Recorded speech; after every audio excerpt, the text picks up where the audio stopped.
Polda Kepulauan Riau, Pak Kombes Adib Rajikan, dan di samping kiri juga hadir Kasubdit Jatanras Pak Kompol Mikael Huta Barat, SK, dan juga para penyidik dari Subdit Jatanras atau Ditkrim Polda Kepulauan Riau.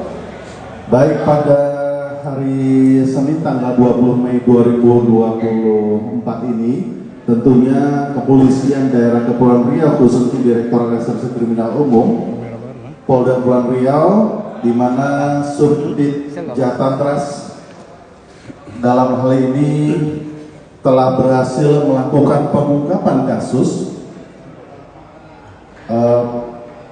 tindak pidana pencurian dengan pemberatan dan juga tindak pidana pertolongan jahat. Jadi saya mengucapkan terima kasih kepada rekan-rekan awak media, baik media cetak, elektronik maupun media online yang hadir pada kesempatan siang hari ini. Perlu kami jelaskan secara umum saja bahwa pengungkapan kasus ini tidak terlepas daripada adanya laporan informasi yang kami peroleh daripada warga masyarakat yang ditindaklanjuti secara respon cepat Subdit Jatanras di Reskrim Polda Kepulauan Riau. Saya sampaikan secara umum saja bahwa ini adanya laporan yang dilaporkan oleh warga masyarakat ya, berdasarkan 2 laporan polisi ini, baik yang ada di wilayah hukum Polresta Barelang, artinya tempat kejadian perkaranya adalah di wilayah hukum Polresta Barelang, tetapi Polda Kepulauan Riau melalui Ditreskrim Polda Kepri khususnya Subdit Jatanras ini dapat melakukan upaya pengungkapan kasus ini. Jadi nantinya tempat kejadian sudah jelas, laporan polisinya ada 2, nanti akan disampaikan oleh Pak Dirkrim Kemudian ada beberapa orang tersangka di hadapan kita sudah kita saksikan. Para tersangka ini bukanlah sekali atau 2 kali melakukan kejahatan, tetapi sudah berulang kali. Nanti akan kita lakukan.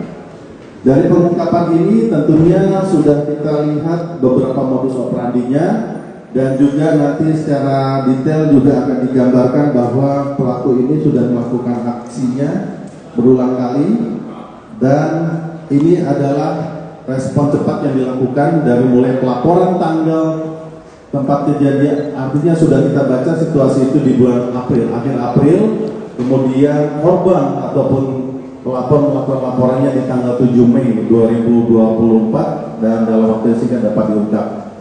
Mungkin itu kami sampaikan, dan juga perlu saya sampaikan di sini bahwa dari modus operandi kemudian tersangka nanti akan dijelaskan secara singkat, dan perlu saya sampaikan pelaku ini sudah puluhan kali melakukan pencurian kendaraan bermotor sejenis sepeda motor ini atau kendaraan roda 2 ini, dan di Reskrim Polda Kepri sudah berhasil menemukan barang bukti sepeda motor itu sebanyak 36 unit, ya itu secara umumnya. Baik, secara detail tentunya mari kita dengarkan bersama-sama apa yang akan disampaikan melalui Direktur Reserse Kriminal Umum Polda Kepulauan Riau. Kami persilakan kepada Bapak Kombes Adib Rajikan untuk menyampaikan kegiatan pengungkapan atau berhasil mengungkap kasus ini yang tidak lebih dari 24 jam berhasil diungkap. Demikian untuk waktu dan tempat, dipersilakan. Baik, terima kasih Pak Kapolres. Dan selamat hormat bagi rekan-rekan wartawan yang sempat mengikuti acara press ini. Melengkapi dari pernyataan tadi bahwa Polda Kepri khususnya di Reskrim Subdit 3 itu menerima laporan polisi dari masyarakat itu tanggalnya adalah 7 Mei. Dengan laporan polisi tersebut, maka Piket Sesum menyampaikan kepada Polda Kepri Subdit 3 dan sudah melakukan pergerakan untuk pengendalian dan pengembangan keterangan yang diambil dari pelapor. Dan pada tanggal 7 Mei itu juga kita telah melakukan penyelidikan lapangan dan pada tanggal 7-13 Mei ini anggota sudah menemukan indikasi bahwa pelakunya telah dikenali, dan pada akhirnya pada jam 17.40 anggota berhasil mengamankan beberapa orang tersangka yang pada akhirnya dikembalikan dan memberikan keterangan bahwa sehingga dalam kurun waktu yang singkat anggota Reskrim Polda Kepri itu melakukan pencarian dan penyidikan dan mendapati dari masing-masing 4 tersangka yaitu RR, YP, HP, dan satunya lagi adalah DR. Kita bisa amankan dengan baik. Setelah pengembangan dalam pemeriksaan terhadap mereka mengakui bahwa telah melakukan 3 pidana pencurian bermotor dengan pemberatan dengan masing-masing membagi tugas dari 4 orang tersebut, baik sebagai pemotornya maupun sebagai pembelinya maupun sebagai penyimpannya. Dan masing-masing pemeran dari YP maupun DF maupun FR dan AP itu mempunyai peran. YP sendiri yaitu sebagai pemotor pada saat itu dan dijual kepada temannya, dan atas pengembangan pemeriksaan diketahui di beberapa lokasi mereka telah menyimpan di safe house, yaitu ada di Batu Haji, ada di Bogor, dan dari pengembangan itu didapatkan kelengkapan yang didapati oleh penyidik di lokasi, baik itu kelengkapan yang digunakan pada saat pencurian bermotor itu ataupun kendaraan yang didapat pada saat kegiatan atau peristiwa pidana dilakukan oleh mereka. Dan dari modus operandi mereka adalah mengamati motor-motor yang tidak terkunci atau keamanan yang baik yang diamankan di area mereka. Dan dengan menggunakan alat kunci T, mereka merusak kunci yang asli dan dilakukan pergeseran terhadap barang-barang itu. Setelah itu barulah unit-unit motor yang telah diambil itu dibawa ke safe house mereka untuk disimpan, yang saja untuk dikirim kepada mereka-mereka yang membutuhkan atau yang pesan. Namun demikian, dengan kecepatan anggota di lapangan pada saat kemudian penangkapan 4 tersangka ini, maka kita mendapati 36 unit motor dari peristiwa pidana yang dapat mereka. Dari 36 unit motor ini, kami sangat berharap kepada masyarakat bahwa yang merasa, karena seperti yang saya sampaikan tadi, bahwa dasar pengungkapan perkara ini ada 2 laporan polisi. Artinya ada 2 kejadian peristiwa pidana, sehingga kita ungkaplah jaringan ini. Namun demikian dalam proses pengembangannya ada 36 unit yang kita temukan, sehingga masih ada 34 unit yang belum muncul korbannya. Oleh karena pada kesempatan ini kami sangat berharap kepada masyarakat yang merasa pernah kehilangan motor, sekiranya bisa menghubungi di Reskrim Polda Kepri dengan membawa alat bukti kepemilikan kendaraannya. Tentunya kami akan segera merilis juga terkait dengan identitas unit tersebut, baik pengelaka ataupun promosinya.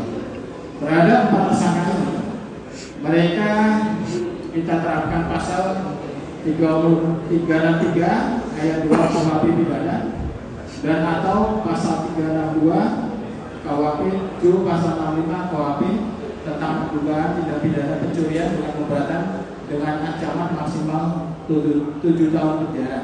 Nah, sementara untuk penampungnya yaitu FR dan AP itu kita terapkan pasal 480 ayat 1 KUHP pidana, juru pasal 55 KUHP pidana tentang pertolongan jahat dengan ancaman hukuman pidana maksimal 4 tahun penjara.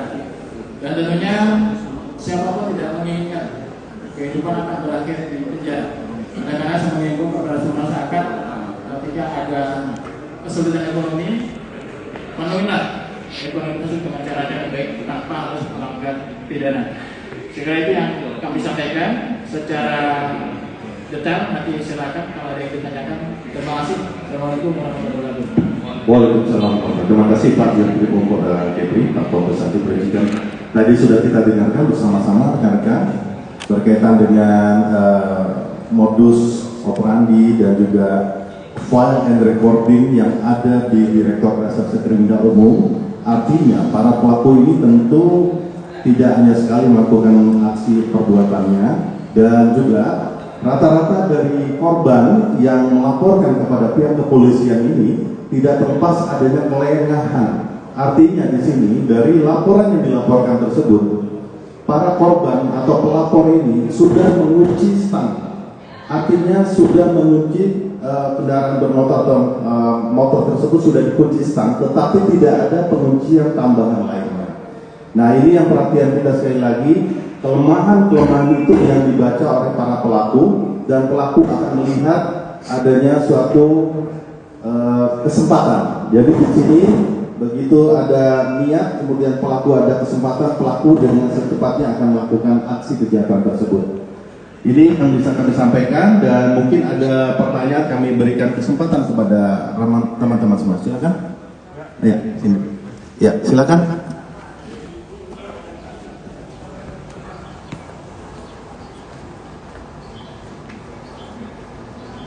Ini untuk plat-plat motornya.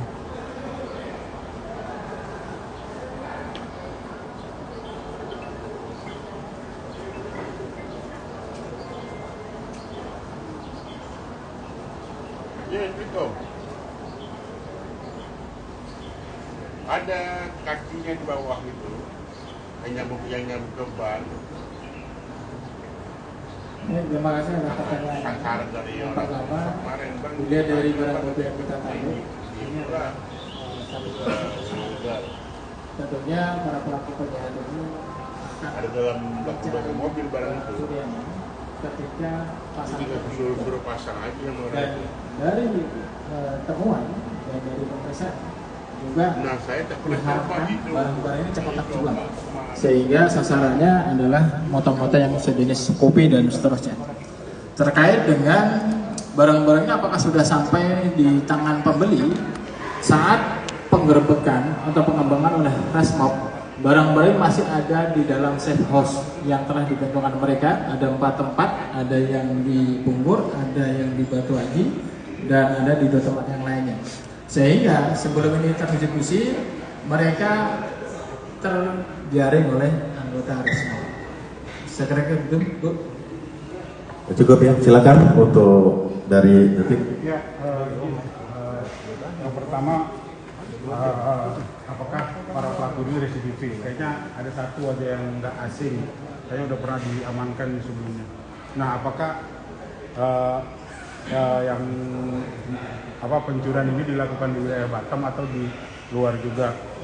Nah, yang ketiga, ini kan ada, tadi kan udah dijelaskan, 1 pemetik, 2 penampung. Nah, yang satu lagi ini apa perannya? YP kan pemetik, terus yang 2 kan penampung. Nah, yang satu ini apakah bersama YP atau seperti apa? Mungkin bisa dijelaskan. Baik, terima kasih atas pertanyaannya.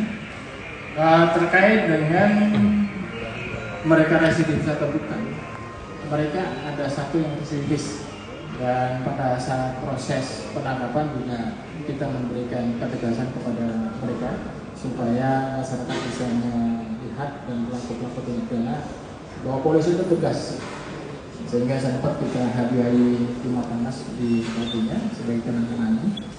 Sementara terkait dengan yang lainnya, pembagian pemeran mereka adalah mereka berbonceng. Pada pemboncengan, pemetik ini 2 orang, 1 mengendarai, 1 mengambil.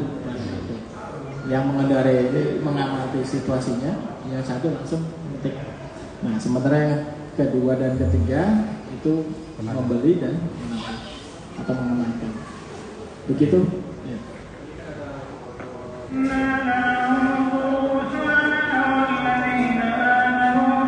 Ya, terima kasih. Seperti yang saya tadi di awal, bahwa mekanisme ataupun modus mereka adalah melakukan observasi dulu di beberapa titik, kira-kira objek mana yang bisa diambil dalam kondisi aman dan mudah lari ketika ada terikan atau diketahui oleh pihak lain. Salah satu alat untuk mengelabui atau memudahkan mereka menggunakan tampilan yang berbeda. Sehingga dari sini kita bisa ambil pelajaran bagi pengaman kampung. Harusnya ketika ada warga yang diminggu asing lebih aktif lagi melihat apa sih kepentingannya kalau datang ke sini, sehingga itu bisa mencegah munculnya kegiatan pidana di lingkungan tersebut. Walaupun ada ojek online datang ke lokasi perkampungan, pengamanan kampung ada satpam di security di situ harus aktif mempertanyakan, sehingga niat untuk mencuri, niat untuk mengantisipasi sasaran mana yang bisa saya ambil itu sudah hilang atau bagaimana?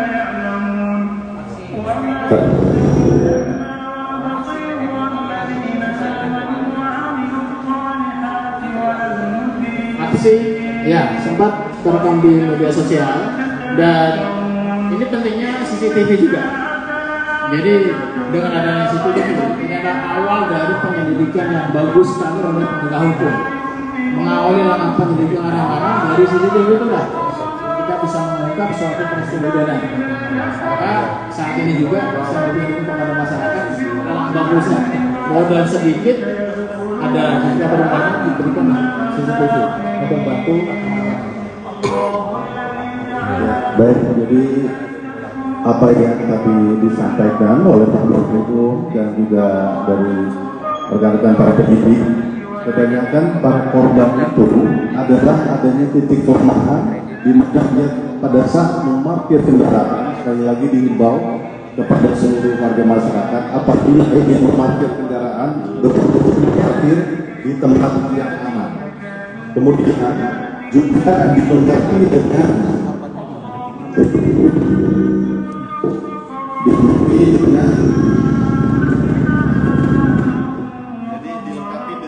kunci cadangan, karena pelaku ini bekerja secara bersama-sama berkelompok, bisa mengelabui dengan salah satu contoh menggunakan jaket salah satu operator kendaraan bermotor dalam hal online seperti itu. Jadi sepintas seperti dia mengantarkan barang titipan atau menjemput dan sebagainya, padahal itu sekaligus untuk membaca situasi. Selanjutnya kita juga berharap untuk para warga masyarakat akan supaya tidak menjadi korban-korban berikutnya, tambahkan kunci pengaman cadangan. Selain daripada kunci stang, ditambah lagi kunci pengaman yang lain. Dan tadi Pak Dirjen juga menyampaikan, apabila di rumah ada tempat-tempat yang melintas di tempat umum, dipasanglah CCTV, karena itu yang dapat kita lakukan dalam proses penyelidikan. Dan tadi sudah disampaikan bahwa para pelaku ini tidak hanya sekali melakukan aktivitasnya, sudah beberapa kali, dan kita punya rekaman-rekaman itu, termasuk tadi pertanyaan dari teman-teman dari Ujangnya. Artinya pantauan di sosial media itu menjadi perhatian publik, dan perhatian publik itu adalah perhatian anggota Polri, khususnya para penyidik dari Direktorat Reserse Kriminal dengan metode bagaimana kita memprediksi setiap potensi gangguan dan juga respon cepat anggota. Dan inilah salah satu fungsi presisi tadi, kita transparansi, pengungkapan begitu cepat, tidak sampai 1 kali 24 jam berhasil diungkap, dan kita sudah punya pemetaan ataupun juga dokumentasi daripada aksi-aksi pelaku ini. Cukup.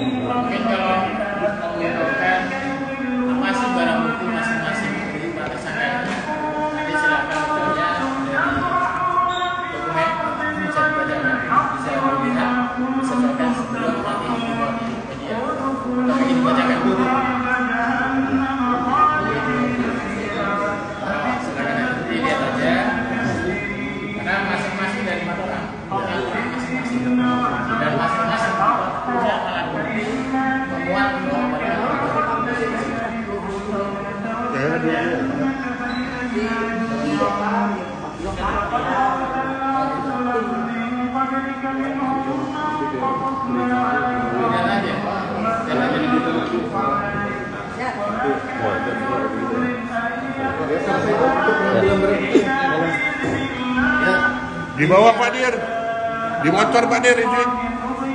Di motor Pak Dir. Oh, Oh, foto dulu.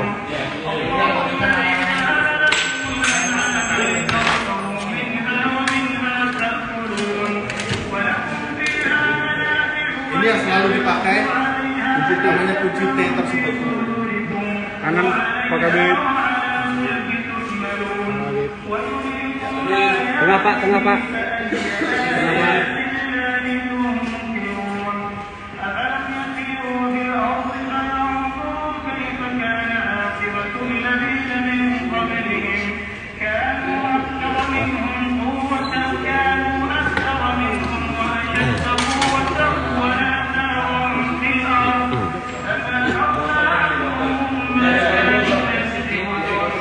Ninjau motor orang mati pada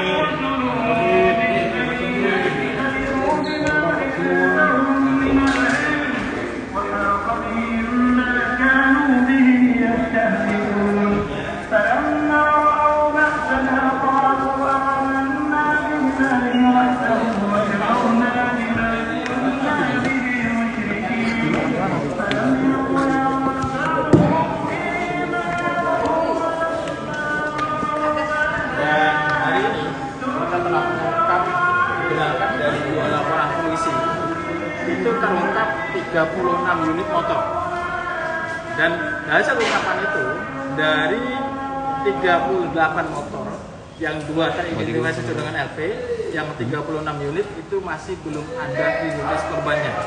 Oleh karena saya memohon kepada masyarakat yang merasa dirinya pernah kehilangan motor berhubungan dengan identitas Polda Kepri Subdit 3, cocokkan dengan identitasnya. Kami nanti akan melakukan pengecekan nomor mesin. Semoga barang-barang yang telah hilang bisa kembali. Nantinya kita akan lakukan dengan kegiatan sesuai dengan prosedur untuk pengembalian motor-motor kepada pemiliknya. Berarti para pelaku ini spesialis motor metik ya Pak Dira? Dari pengungkapan yang kita lakukan bisa disimpulkan seperti itu. Ada pelaku yang residivis? Pelaku residivis ada 1 orang, dan ini sudah kita hadiahi teman panas untuk memberikan kenang-kenang kepada mereka sebagai pengingat supaya tidak mengulang kembali. Ada berapa orang yang diamankan Pak Dira? Seluruhnya ada 4 orang dengan masing-masing peran yang berbeda-beda. Barang bukti dapatnya di mana aja Pak? Barang bukti kita terima, kita temukan di safe house mereka. Jadi modus mereka adalah melakukan pengamatan terhadap objek yang akan dicuri. Setelah itu mereka mengambil objek itu dan dibawa ke tempat aman menurut mereka. Setelah ada pembeli, barulah barang itu dikeluarkan. Namun demikian, pada kesempatan ini belum sempat terjual dari 30 unit itu, kita keburu mengungkap peristiwa ini. Peran masing-masing seperti apa Pak? Peran masing-masing dari 4 tersangka yang kita amankan, 2 orang pertama mereka bergandengan tangan dengan 1 kendaraan, 1 mengendarai, 1 menjadi penumpang, dan sesaat setelah menemukan objek yang dimungkinkan bisa dicuri, yang jadi penumpang melakukan eksekusi terhadap barang itu. Sementara yang 2 orang mereka Masih orang per orang. kalau penjualan mereka melalui orang per orang, ya, melalui jaringan mereka dikasih tahu di sini ada motor, dia butuh, dia mau hubungi. Dengan patokan harga Pak Dira? Patokan harga adalah mereka menjualnya sekitar 1,5 sampai 2 juta. Baik Pak Dira. Murah kali Pak Dira.